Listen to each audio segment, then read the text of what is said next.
Ibu, bapak, dan saudara yang terkasih di dalam Kristus, sebelum kita menerima sabda Tuhan, mari kita bersatu di dalam doa. Ya Tuhan, Sang Sumber kehidupan, kami bersyukur bila pagi hari ini kami boleh menikmati anugerah Tuhan di dalam sapaan firman-Mu. Terima kasih ya Tuhan, bersabdalah. Kami siap untuk mendengarkan. Di dalam Kristus Sang Sumber firman yang hidup, kami berdoa. Amin. Ibu, bapak, dan saudara yang terkasih di dalam Kristus, sabda Tuhan sore hari ini terambil di dalam Kitab Raja-Raja pasal 8 ayat 37 sampai ayat yang ke-40. 1 Raja-Raja pasal 8 ayat 37 sampai 40 yang demikian sabda Tuhan. Apabila di negeri ini ada kelaparan, apabila ada penyakit sampar, hama dan penyakit gandum, belalang atau belalang pelahap, apabila musuh menyesakkan mereka di salah satu kota mereka, apabila ada tulah atau penyakit apapun, lalu seseorang atau segenap umatmu Israel ini memanjatkan doa dan permohonan di rumah ini dengan menadahkan tangannya, mereka masing-masing mengenal apa yang merisaukan hatinya sendiri. Maka engkau pun kiranya mendengarkannya di sorga, tempat kediamanmu yang tetap, dan engkau kiranya mengampuni, bertindak, dan membalaskan kepada setiap orang sesuai dengan segala kelakuannya. Karena engkau mengenal hatinya, sebab engkau sajalah yang mengenal hati semua anak manusia, supaya mereka takut akan engkau selama mereka hidup di atas tanah yang telah kau berikan kepada nenek moyang kami. Demikianlah sabda Tuhan yang berbahagia. Kita semua yang menerima sabda Tuhan, melakukannya di dalam kehidupan sehari-hari. Haleluya. Ibu, bapak, dan saudara terkasih Pasamuan GKJ Argomulyo, Shalom, selamat sore. Pada sore hari ini kita dipertemukan kembali di dalam ibadah PPA keluarga kita masing-masing. Ibu, bapak, dan saudara yang terkasih di dalam Kristus, bacaan kita dari 1 Raja-Raja pasal 8 ayat 37 sampai 40, kita diberikan tema kekuatan doa. Minggu-minggu ini adalah minggu-minggu yang mungkin berat di dalam kehidupan kita sebagai bangsa. Tidak hanya bangsa Indonesia, tetapi juga bangsa-bangsa yang ada di belahan dunia. Bagaimana kita diperhadapkan dengan melonjaknya angka positif COVID-19 yang terus meningkat. Dan akhirnya apa? Ketika virus ini yang datangnya dari kota Wuhan, di negeri seberang, tiba-tiba muncul di negara kita dan kita kelabaan. Kelihatannya ada sesuatu yang tidak siap di dalam kehidupan kita ketika kita mendengar dan bahkan menghadapi pandemi COVID-19 ini. Dan akhirnya apa? Pemerintah berusaha dengan keras memberikan edukasi, memberikan pengarahan, memberikan segala sesuatu yang terbaik untuk bangsa ini. Tetapi terkadang apa yang dilakukan oleh pemerintah itu ketika pandemi COVID ini terjadi di dalam kehidupan bangsa kita, maka seolah-olah kita juga takut, wedi. Ternyata itu sudah ada di kehidupan kita, ada di sekeliling kita, dan bahkan orang yang sudah terpapar COVID-19 ini, ada beberapa orang yang kita kenal. Ada beberapa orang yang mungkin pernah berjumpa dengan kita. Dan itu membuat kita takut. Dan itu membuat kita merasa cemas, khawatir ketika pandemi COVID-19 ini sudah ada di antara kehidupan kita. Ibu, bapak, dan saudara yang terkasih di dalam Kristus, bacaan kita di dalam perenungan di ibadah PPA keluarga sore hari ini adalah masa-masa di mana kita menantikan janji Tuhan, yaitu turunnya Roh Kudus yang akan kita peringati di perayaan ibadah Pentakosta. Oleh sebab itu bacaan kita pada sore hari ini yaitu adalah penggalan doa. Bagian-bagian doa yang disampaikan Salomo pada waktu itu dipanjatkan kepada Allah karena melihat bangsa Israel pada waktu itu mengalami bencana di dalam kehidupannya. Mereka mengalami yang namanya penyakit. Ada penyakit sampar, ada kelaparan, ada hama dan juga penyakit gandum, ada belalang pelahap, dan bahkan ada musuh-musuh yang bahkan menghimpit kehidupan umat Israel pada waktu itu. Sangat kompleks sekali penderitaan yang dialami oleh bangsa Israel pada waktu itu. Akhirnya Salomo memanjatkan doanya agar bangsa Israel, agar umat Israel pada waktu itu dikuatkan di dalam kehidupan iman mereka. Ibu, bapak, dan saudara yang terkasih di dalam Kristus, doa yang dipanjatkan oleh Salomo di situ diceritakan, lalu seorang atau segenap umatmu memanjatkan doa dan permohonan di rumah ini dengan menadahkan tangannya. Bagaimana ketika ada seseorang berdoa menadahkan tangannya kepada Tuhan, maka seseorang tersebut ambil bagian di dalam kehidupan umat Israel yang pada waktu itu mengalami bencana. Ibu, bapak, dan saudara yang terkasih di dalam Kristus, maka Tuhan pun di dalam cerita yang diungkapkan Salomo, maka Tuhan pun kiranya mendengarkannya di sorga, tempat kediamanmu yang tetap, dan engkau kiranya mengampuni dan juga bertindak dan bahkan membalaskan segala perbuatan-perbuatan yang sudah dilakukan oleh umat Israel, bangsa Israel pada waktu itu. Inilah yang menjadi poin penting. Ketika bangsa sedang mengalami masalah di dalam kehidupan, ketika ada satu orang memanjatkan doa di rumah Tuhan, maka Tuhan yang berada di surga itu tidak tinggal diam. Tuhan mendengar doa yang diungkapkan. Tuhan akan menjawab setiap doa yang dinaikkan. Dan bahkan Tuhan juga akan memberikan berkat. Tuhan akan menyelesaikan segala permasalahan umat Israel yang pada waktu itu tengah dilanda masalah. Ibu, bapak, dan saudara yang terkasih di dalam Kristus, doa yang disampaikan oleh Raja Salomo ini untuk mengingatkan di dalam kehidupan kita. Mengingatkan di dalam kehidupan kita bahwa Allah itu setia dan senantiasa tidak pernah meninggalkan kehidupan umatnya. Sedikit pun Tuhan tidak akan pernah meninggalkan umatnya yang sedang mengalami masalah atau bencana yang terjadi. Oleh sebab itu, pertanyaannya adalah, di manakah Allah saat ini ketika bangsa Israel pada waktu itu mengalami bencana? Di manakah Allah saat ini? Apakah Allah meninggalkan umat Israel? Apakah Allah tidak mendengarkan umat Israel ketika berseru di dalam doa? Atau bahkan ketika bangsa kita atau di dalam kehidupan kita yang saat ini mengalami pandemi COVID-19, banyak korban terjadi di mana-mana. Orang di lingkungan kita ada yang terpapar, kita merasa takut. Pertanyaannya, di manakah Allah sekarang ini? Apakah Allah masih menjadi Allah yang tidak pernah meninggalkan umatnya, atau Allah yang membiarkan kehidupan umatnya merasakan bencana? Nah, ini yang menjadi poin yang akan kita renungkan bersama. Ibu, bapak, dan saudara yang terkasih di dalam Kristus, pertanyaan itu sering muncul ketika kita mempertanyakan, Allah di mana toh? Ketika manusia itu sedang mengalami bencana atau masalah, sering muncul di dalam kehidupan kita, sering muncul di dalam hati kita pertanyaan-pertanyaan seperti itu.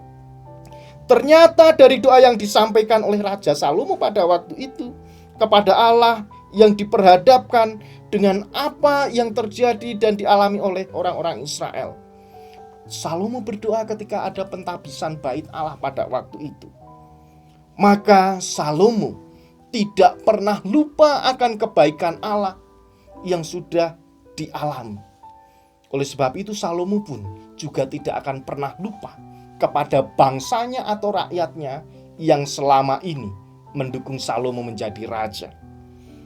Ibu, bapak, dan saudara yang terkasih di dalam Kristus, Seperti doa Raja Salomo yang menjadi teks perenungan kita, biarlah kita sebagai umat yang sudah diberikan keselamatan, yang sudah diberikan kehidupan ketika kita tetap percaya.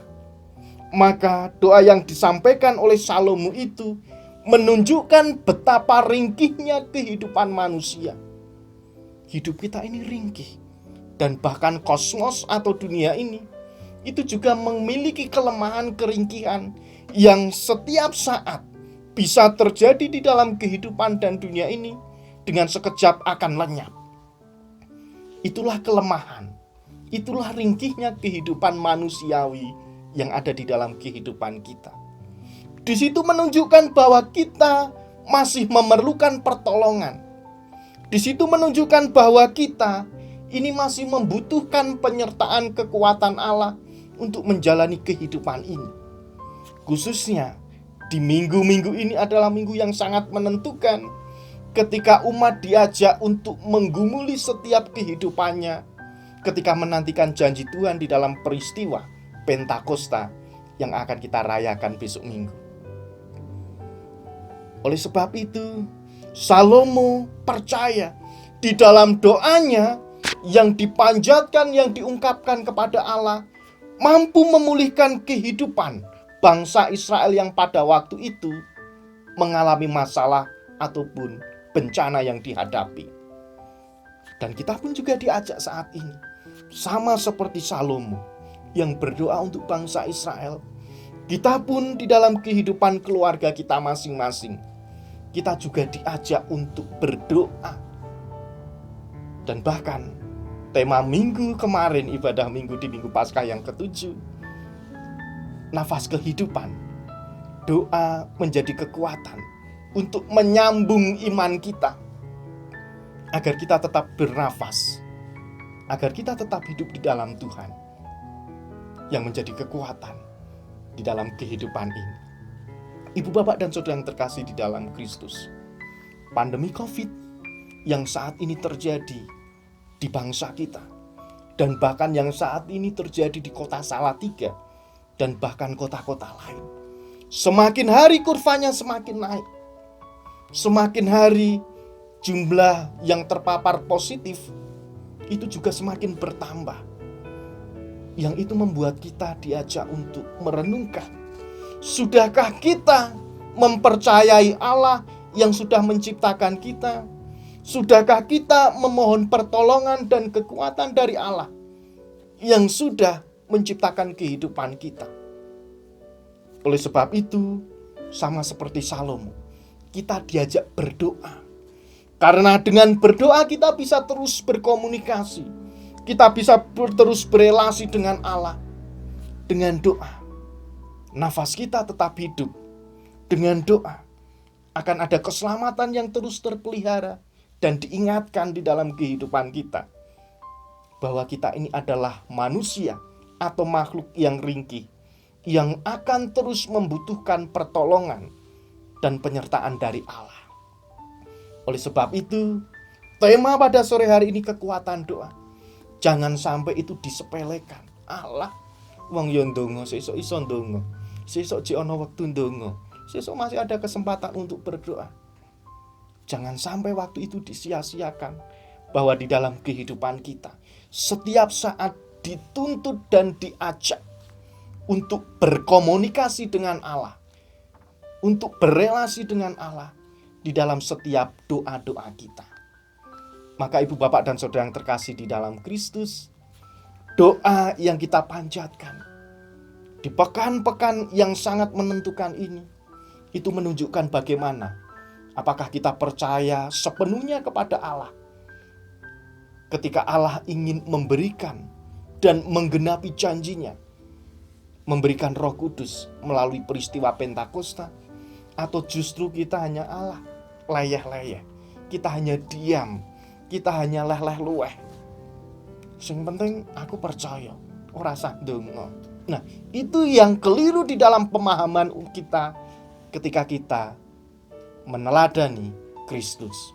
Kristus pun juga berdoa untuk para murid pada waktu itu sebelum Tuhan Yesus ditangkap dan dianiaya, agar umat tidak tercerai-berai, agar umat pada waktu itu tetap bersatu, agar para murid pada waktu itu tetap mendapatkan kekuatan dari Tuhan. Maka Tuhan Yesus pun pada waktu itu juga mendoakan para murid. Oleh sebab itu mari, bersama dengan kehidupan keluarga kita masing-masing, kita berdoa bersatu hati, bahwa di dalam doa kita ada kekuatan yang luar biasa, yang didasari dengan tunduk akan kekuasaan dan kemahakuasaan Allah. Kalau kita tunduk, maka kita akan menyerahkan sepenuhnya kehidupan kita kepada Tuhan. Ibu, bapak, dan saudara yang terkasih di dalam Kristus, di dalam Yeremia pasal 17 ayat 14, di situ disebutkan bahwa kita diajak masing-masing di dalam kehidupan umat percaya, kita berseru kepada Allah yang demikian. Sembuhkanlah aku ya Tuhan, maka aku akan sembuh. Selamatkanlah aku, maka aku akan selamat. Sebab Engkaulah kepujianku. Yeremia 17 ayat 14. Ibu, bapak, dan saudara yang terkasih di dalam Kristus, inilah kekuatan doa yang selama ini menjadi dasar atau pondasi di dalam kehidupan umat percaya. Oleh sebab itu, mari bersama-sama di dalam kehidupan kita, di dalam keluarga kita, kita berdoa memohon kekuatan di dalam kehidupan iman kita, agar senantiasa Tuhan menolong dan menyertai kita. Ibu, bapak, dan saudara yang terkasih di dalam Kristus, ada sebuah lagu yang tentunya mengingatkan dan menguatkan di dalam kehidupan kita, yang liriknya seperti ini.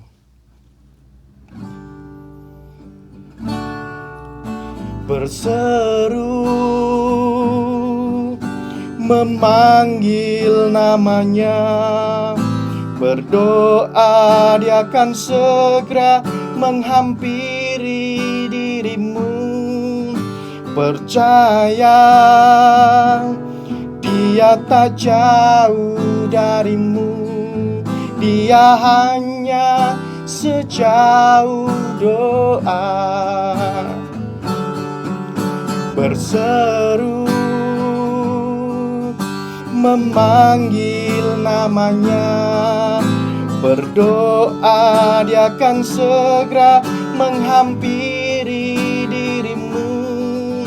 Percaya Dia tak jauh darimu, Dia hanya sejauh doa.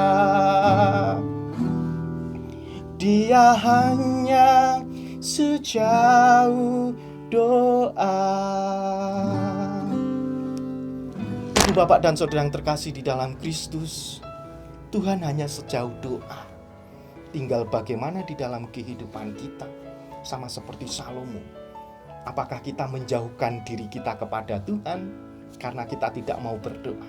Atau justru di minggu-minggu ketika kita diajak untuk menantikan janji Tuhan, yaitu datangnya atau turunnya Roh Kudus, kita isi di dalam setiap kehidupan keluarga kita dengan kita berdoa agar Tuhan itu tidak jauh di dalam kehidupan kita, dan kita percaya setiap masalah yang kita alami sama seperti bangsa Israel, khususnya ketika kita saat ini menghadapi pandemi COVID-19.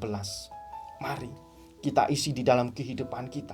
Masalah itu akan hilang ketika kita percaya dan sepenuhnya menggantungkan dan menyerahkan kehidupan kita kepada Tuhan.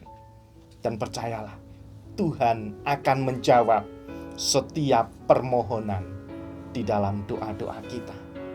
Selamat berdoa bersama dengan keluarga. Selamat menantikan janji Tuhan, datangnya Roh Kudus. Mari kita akan terus diperbaharui dan dipulihkan di dalam iman kita. Tuhan menuntun dan memberkati kita. Amin.